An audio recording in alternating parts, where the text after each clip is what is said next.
हाय बच्चों, कैसे हो? आज मैं आपके सामने लेके आ रहा हूँ अपने चैनल फाइंड एक्स के थ्रू 9th क्लास की पूरी एनसीईआरटी के सॉल्यूशंस। तो हम चैप्टर वाइज एनसीईआरटी के सॉल्यूशंस करेंगे। जो भी चैप्टर के अंदर दिया हुआ है आपको प्रॉपर एक्सप्लेनेशन भी मिलेगा और पूरे एनसीईआरटी के अंदर जितने भी एग्जाम्पल्स हैं, जितने भी क्वेश्चंस हैं, मैं आपके सामने सॉल्व करके रखने वाला हूँ। ठीक है, तो स्टार्ट करते हैं बिल्कुल बेसिक कॉन्सेप्ट से, ताकि आप लोगों को 10th क्लास में, 11th क्लास में, 12th क्लास में भी नंबर्स को लेकर कोई भी परेशानी ना हो। हम उस तरह से पढ़ने की कोशिश करेंगे। तो हम एक स्टोरी बनाते हैं। There is a park. एक पार्क है, इसमें कुछ बच्चे खेल रहे हैं जिनको मैंने लिखा 1 2 3 4 5। इन नंबर्स की बात कर रहा हूं मैं। देखने में ही पता चल रहा है ये पॉजिटिव नंबर है, ये नेचुरल नंबर्स हैं। तो these are natural numbers. Natural numbers, मैंने इनको नाम दे दिया n। तो ये बच्चे इस पार्क के अंदर खेल रहे हैं। अब एक और बच्चा आया 0।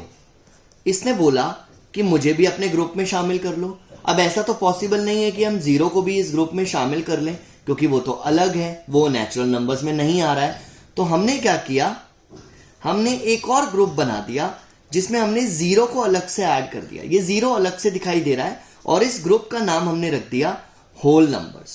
यानी कि 0 1 2 3 इन नंबर्स को हमने नाम दिया होल नंबर्स और मैंने इसको डिनोट किया W से। अब कुछ और बच्चों का, एक बच्चों का ग्रुप अलग से आ गया, -1 -2 -3 इस तरह से नेगेटिव नंबर्स आ गए। और इन्होंने जब इनको बोला कि हमें अपने ग्रुप में शामिल कर लो, तो हम यहां पर इनको शामिल नहीं कर सकते। इसलिए हमने क्या किया, एक और अलग से सर्कल बनाया और एक अलग से ग्रुप बना लिया जिसके अंदर नेगेटिव नंबर्स भी आ गए। और इन नंबर्स को हमने इंटीजर्स का नाम दिया, जिसको मैंने Z से डिनोट किया है इंटीजर्स। जिसको मैंने Z से डिनोट किया है इंटीजर्स। अगर आप ध्यान से देखो इसमें -1 -2 -3 एंड सो ऑन ये नंबर्स आ रहे हैं। तो देखो, अगर आप ध्यान से देखो, इंटीजर्स में होल नंबर्स भी हैं और नेचुरल भी हैं।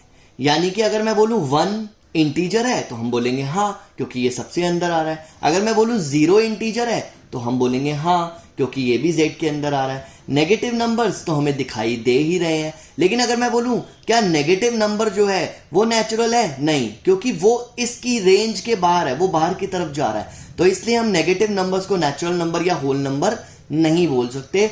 और यही बहुत सारे बच्चों की कंफ्यूजन्स भी रहती हैं। आगे बढ़ते हैं, इंटीजर्स के बाद आगे चलते हैं। जब हम एक नंबर लाइन ड्रॉ करें, जो हमने छोटी क्लासेस में भी करी हुई है, मैंने एक नंबर लाइन ड्रॉ करी, दिस इज 0 1 2 -1 -2। अभी हमने इन नंबर्स के बारे में ही पढ़ा है। अब हम इस 1 और 2 को अगर मैग्नीफाई कर दें, 1 एंड 2, तो देखो ध्यान से, this is 1.1, this is 1.2 1.3। Magnify करने के बाद मुझे ये नंबर्स दिख रहे हैं। और एक्चुअली में ये नंबर्स जो हैं 1.1 1.2 1.3, ये सारे के सारे नंबर्स जो हैं वो रैशनल नंबर्स कहलाते हैं। रैशनल नंबर्स, जिसको हम डिनोट कर रहे हैं Q से। ठीक है, रैशनल नंबर्स।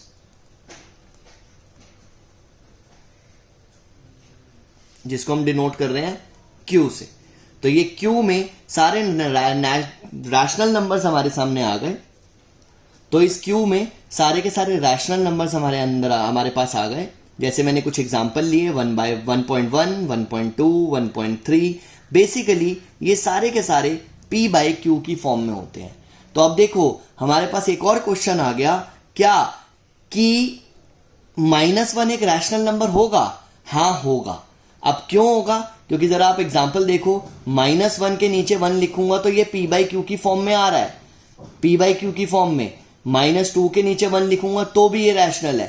0 भी एक रैशनल नंबर है, 1 भी एक रैशनल नंबर है, 2 भी रैशनल नंबर है, 3 भी रैशनल नंबर है। और इनके बीच में जितने भी नंबर्स आ रहे हैं, 1 और 2 के बीच में जितने भी डेसिमल फ्रैक्शंस आ रही हैं, हमारे पास डेसिमल टर्म्स आ रही हैं, 1.1 1.2 1.3 1.11 1.12, ये सभी के सभी रैशनल नंबर्स होते हैं। तो नेचुरल नंबर्स जो है वो सबसे पहले मैंने लिखा, 0 ऐड कर देंगे तो होल नंबर्स हो जाएगा, -1 -2 -3 ऐड कर देंगे तो इंटीजर्स बन जाएंगे, और दो नंबर्स के बीच में जितने भी डेसिमल्स होंगे वो सारे के सारे हमारे रैशनल नंबर्स कहलाएंगे। और इस पर्टिकुलर एग्जांपल से हमें यह भी पता चल रहा है कि जितने भी इंटीजर्स हैं वो सारे के सारे रैशनल नंबर्स होते हैं। होल नंबर्स को भी हम रैशनल नंबर बोल सकते हैं, नेचुरल नंबर को भी हम रैशनल नंबर बोल सकते हैं, जिसके मैंने आपके सामने ये एग्जांपल रखे।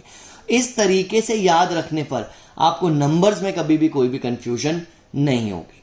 ठीक है, इसके बाद अगर हम रैशनल नंबर्स में इररैशनल नंबर्स को ऐड कर दें, इररैशनल नंबर्स कौन से होते हैं अभी हम सब कुछ डिटेल में भी पढ़ेंगे।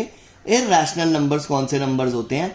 इररैशनल नंबर वो नंबर होते हैं जिनको हम p/q की फॉर्म में नहीं लिख सकते, तो वो इररैशनल नंबर्स हैं। अगर मैं इररैशनल नंबर्स और ऐड कर दूं, इररैशनल नंबर अभी जब हम डिटेल में पढ़ेंगे तो बहुत अच्छे से सारी चीजें क्लियर हो जाएंगी, तो ये बन जाते हैं रियल नंबर्स। यानी कि रियल नंबर्स रैशनल नंबर और इररैशनल नंबर्स का सम होता है। तो अगर हम बात करें रियल नंबर्स की, तो रियल नंबर्स बेसिकली क्या होता है? Real numbers are sum of rational numbers plus irrational numbers. तो जब भी आपसे कोई पूछे कि रियल नंबर्स क्या होते हैं, तो वो रैशनल और इररैशनल होते हैं। जब भी कोई आपसे पूछे कि रैशनल नंबर्स कौन से होते हैं, तो वो नंबर्स जिनको हम p/q की फॉर्म में लिख सकते हैं। उसके अंदर क्या इंटीजर्स को रैशनल नंबर बोला जा सकता है? हाँ, बोला जा सकता है। क्या नेचुरल नंबर्स को रैशनल नंबर बोला जा सकता है? हाँ, बोला जा सकता है। क्या होल नंबर्स रैशनल होते हैं?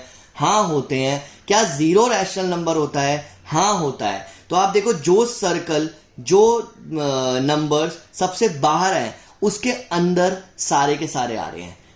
ये रियल नंबर्स जिसको मैंने आर से डिनोट किया है, आर से, इसके अंदर ये सब आ रहे हैं।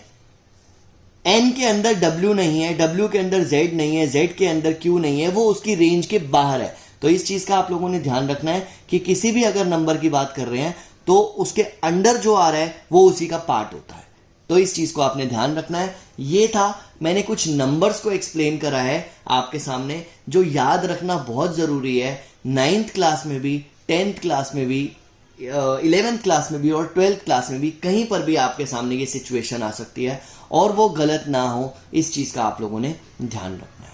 ठीक है, बाकी रियल नंबर्स के बारे में और ज्यादा डिटेल में आप क्लास 10th में पढ़ेंगे। तो अब हम 9th क्लास के पॉइंट ऑफ व्यू से चलते हैं और अगली डेफिनेशन समझते हैं, rational numbers.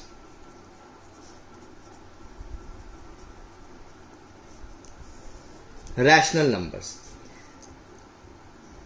a number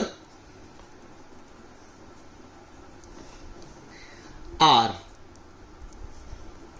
is called a rational number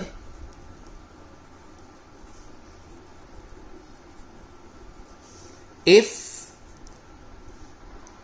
it can be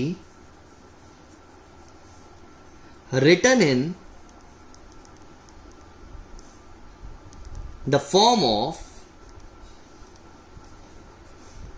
p/q, where